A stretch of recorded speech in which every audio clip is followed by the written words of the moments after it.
connectivity to the island is very important for Saba.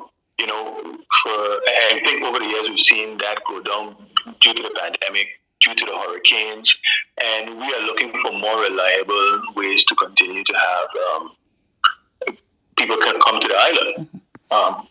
It's the cost of traveling to Saba is quite expensive right now, particularly if you travel by air. I think it's over $200, and that's something that we have spoken out against to the national government. We've said, steps need to be taken to reduce the cost of airfare. We see it as a form of public transportation because a lot of people travel to Sabatin for family reasons, for business reasons, for leisure, and also because they need to go somewhere else. Every tourist that comes to Saba has to go to Sabatin first, and the high cost of airfare, we see that as a limiting factor.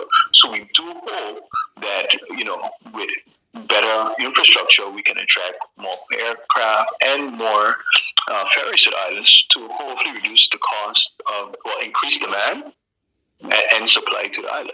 I know the majority of stakeholders that I've spoken to, they're very much pleased with what's going on because they see the limitations of the current harbor.